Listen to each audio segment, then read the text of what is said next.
Bienvenue dans le podcast Écoute-toi, je suis Aurélie Nussbaumer, psychologue spécialisée dans la perte de poids.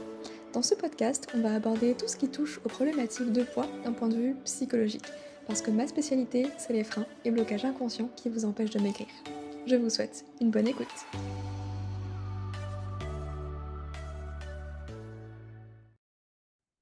Bienvenue dans l'épisode numéro 110 du podcast Écoute-toi. Aujourd'hui, on va parler de la peur du regard des hommes et de comment est-ce qu'on peut maigrir quand on a peur justement de ce regard-là. Vous en avez déjà parlé à plusieurs reprises, il me semble, notamment dans les épisodes où j'aborde les blocages psychologiques inconscients à la perte de poids.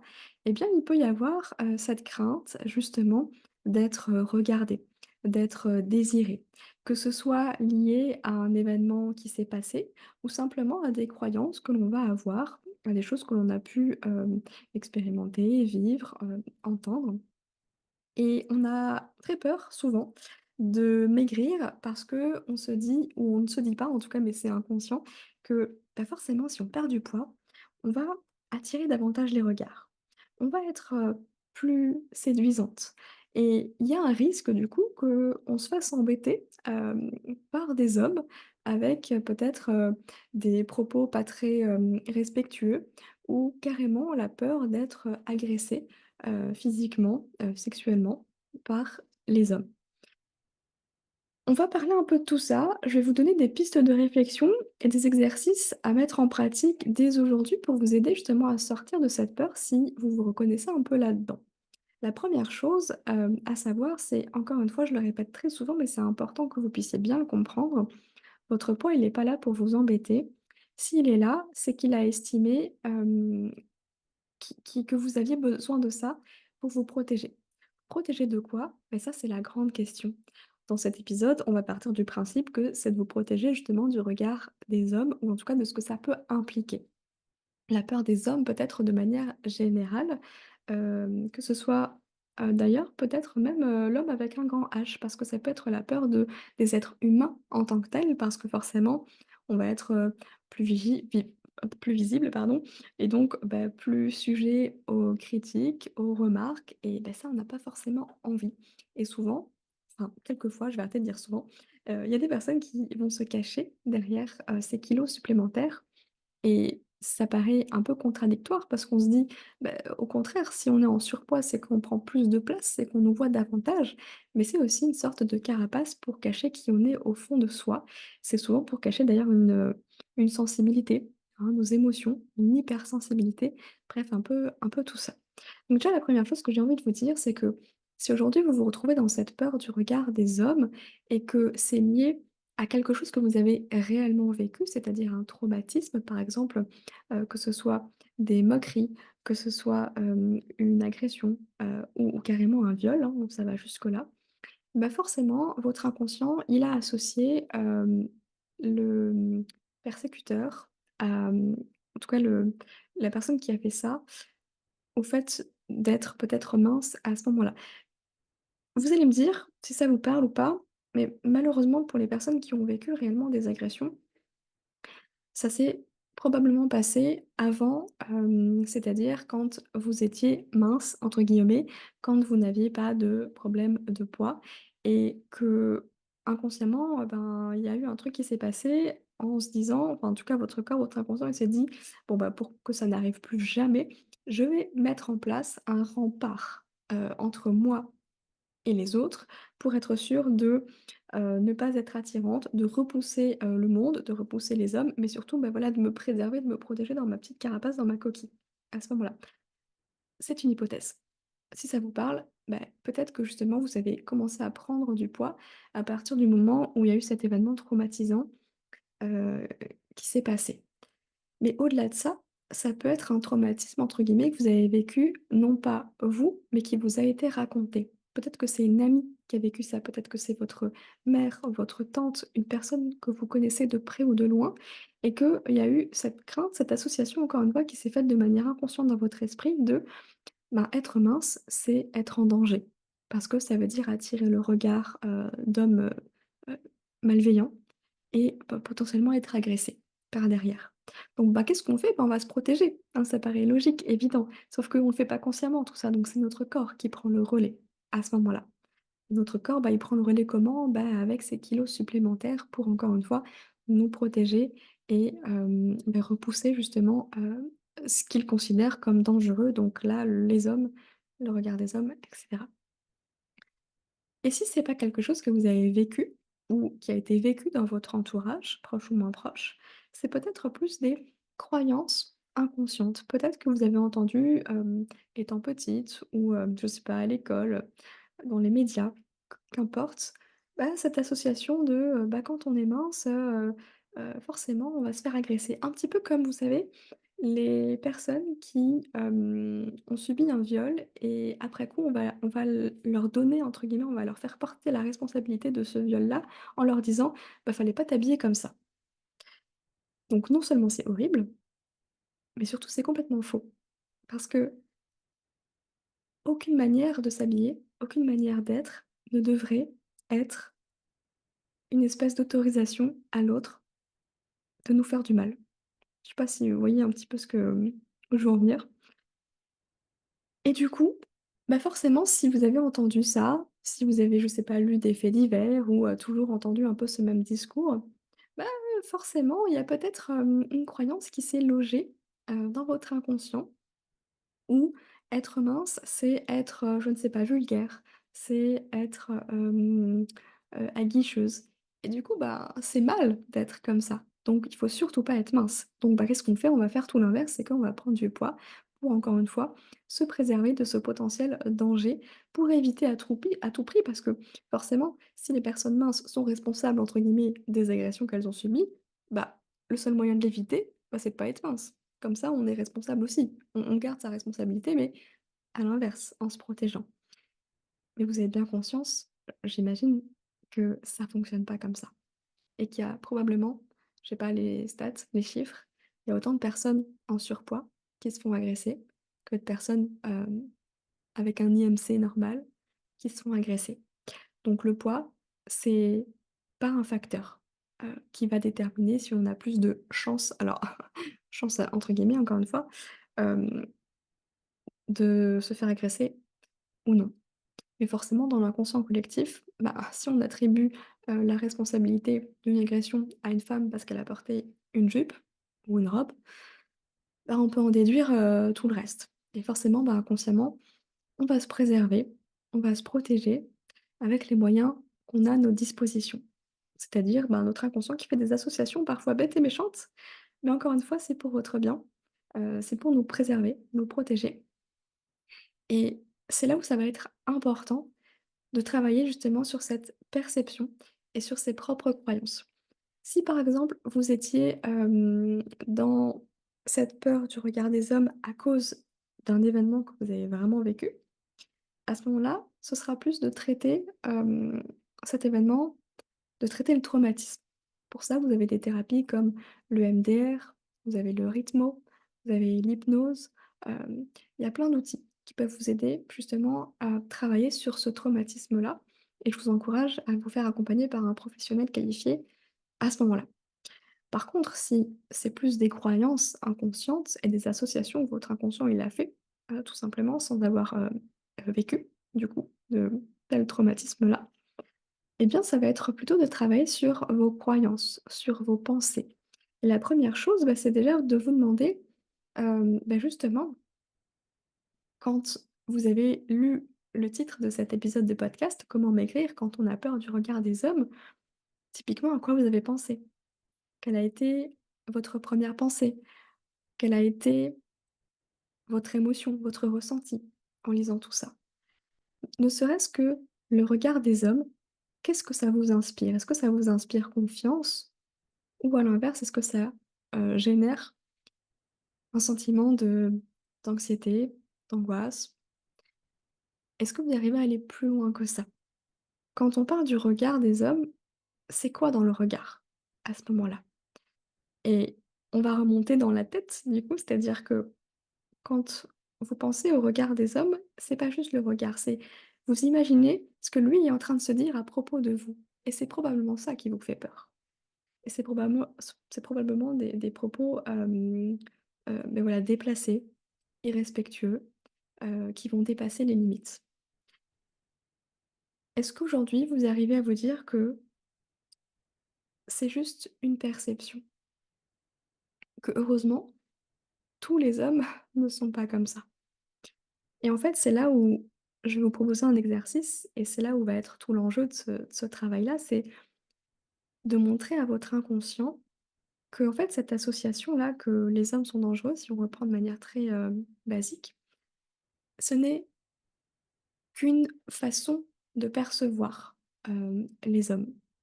Il y a énormément d'hommes aussi qui vont être très bienveillants, qui vont être, sensibles.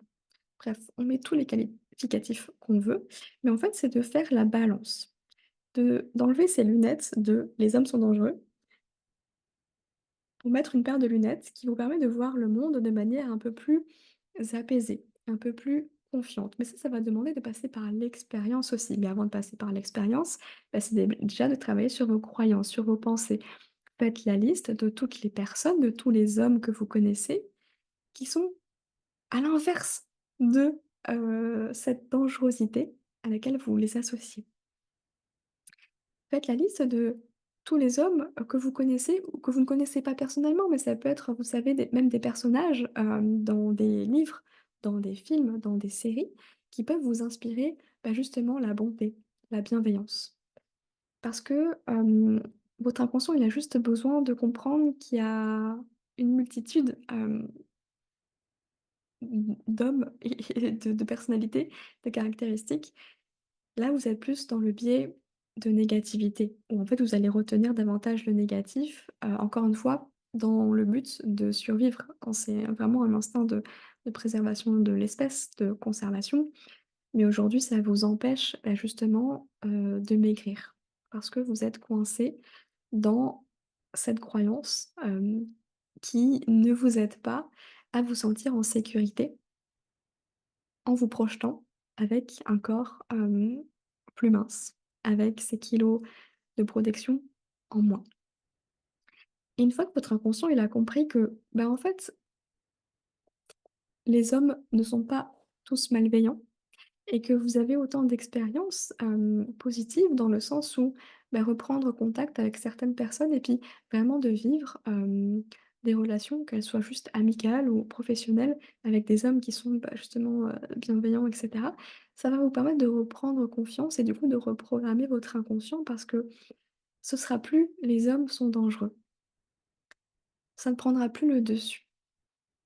Et rassurez-vous, c'est pas parce que cette croyance-là ne prendra plus le dessus que vous ne serez pas capable, par exemple, dans des situations de, vous protéger ou d'avoir la conscience nécessaire de vous dire: «Ah bah là, c'est pas normal, il faut que je m'en aille», par exemple. OK? L'idée, c'est toujours de montrer le contraire de ce que l'on croit à notre inconscient pour ouvrir une porte et lui montrer tout ce qu'il est possible. On va sortir de, cette thématique qui est assez, assez lourde et pesante, mine de rien, pour que ce soit plus parlant.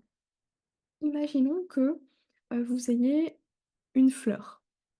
Cette fleur que vous avez, elle est rose et bah, dans votre, croyance, bah, vous allez penser que toutes les fleurs sont roses parce qu'en réalité, depuis que vous êtes petite, toutes les fleurs que vous avez vues ou qu'on vous a montrées, elles sont roses.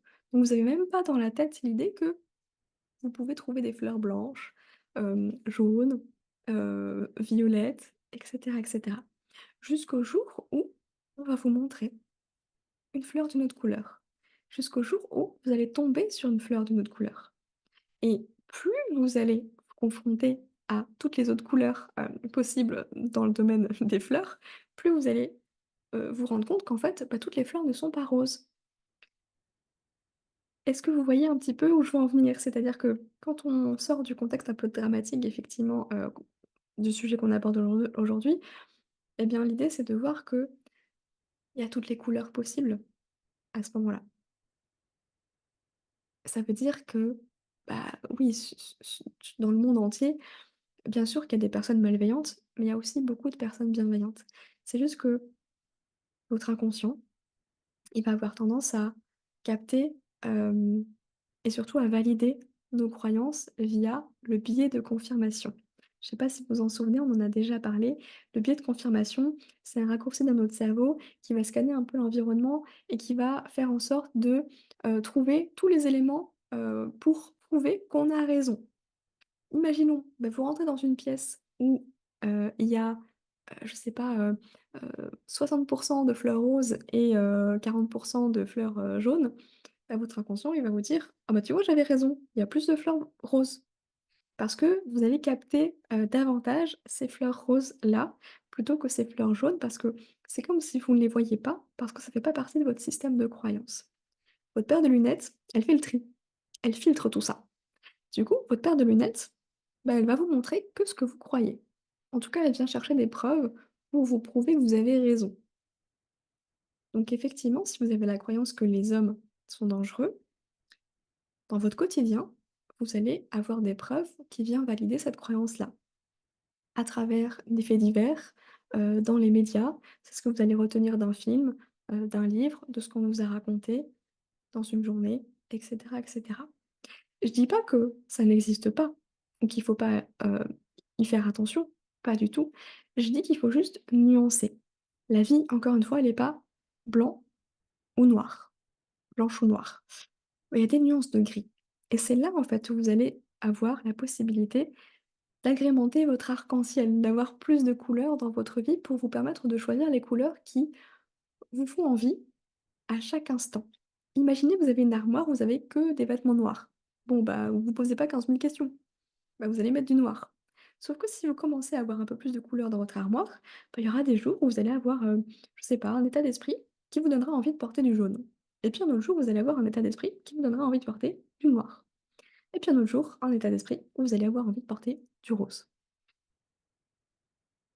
En travaillant sur ces croyances-là, ça vous permet d'avoir le choix. En fait, quand vous avez le choix, vous n'êtes plus en train de subir une situation.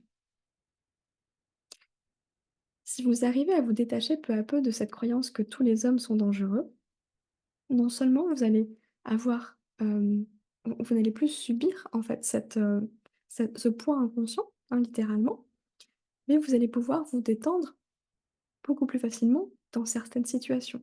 Dans les situations où, je sais pas, vous allez manger au resto avec vos collègues. Alors que peut-être qu'avant, même si vos collègues étaient sympas, vous aviez toujours en tête que, bah, les hommes, ils ont toujours des propos, déplacés ou des pensées, pas très, respectueuses et donc ça vient, orienter, votre façon de vous comporter, votre façon de vous habiller et puis du coup, vous êtes très renfermés et cetera et cetera. C'est toute la chaîne de nos comportements qui sont impactés, forcément. Donc apporter de la nuance et c'est toujours une question de perception. Je fais toujours un petit peu attention parce que bien sûr que si vous avez vécu ça, bah, c'est votre système de croyance et puis surtout c'est votre réalité parce que vous l'avez, vécu. Donc à ce moment-là, ça se travaille vraiment, heu, avec des professionnels sur l'aspect traumatisme, on est bien d'accord. Mais quand ce n'est que, encore une fois entre guillemets, «que» autour de croyances, de choses que vous avez entendues ou d'associations qui ont été faites, ben, on peut simplement, la remettre en question et se demander: «Mais est-ce que c'est vraiment vrai en fait?» Et l'idée pour en sortir, pour casser ses croyances et amener de la nuance, bah, c'est de trouver des contre-exemples. Si c'est compliqué pour vous de trouver des contre-exemples dans votre vie, allez dans la fiction, dans les films, dans les séries, parce que ces personnages-là, ils sont pas sortis de nulle part. Ils représentent vraiment des personnes dans la population. Il y a certainement des personnes qui, ont exactement les mêmes traits de caractère, de personnalité ou en tout cas qui s'en rapprochent énormément. Donc ça existe. J'espère que ça vous aidera à vous détacher un petit peu, ou en tout cas à changer de perception autour de cette croyance qui peut potentiellement être, bah, l'un des freins qui vous empêche justement de maigrir et ne serait-ce que de mettre ça en lumière, d'en prendre conscience, ça permet de travailler dessus. Donc si ça vous plaît, je vous ferai de plus en plus d'épisodes comme ça, sur des sujets très spécifiques, en vous proposant, bah, des exercices aussi pour, vous aider à en sortir et à travailler dessus de votre côté. En tout cas, j'espère que, ça pourra vous apporter un éclairage et que ce soit un petit exercice à faire, bah, pour cet été, pourquoi pas. Et puis j'espère vous retrouver en forme, dès la semaine prochaine. Prenez soin de vous, je vous dis à bientôt. Si vous avez aimé l'épisode, n'hésitez pas à le noter sur votre plateforme d'écoute pour participer à la diffusion de ce message et bien sûr partagez-le aux personnes qui ont besoin d'entendre qu'elles ne sont pas seules et que c'est pas parce qu'elles ont tout essayé que c'est perdu. Il y a toujours un chemin caché à emprunter.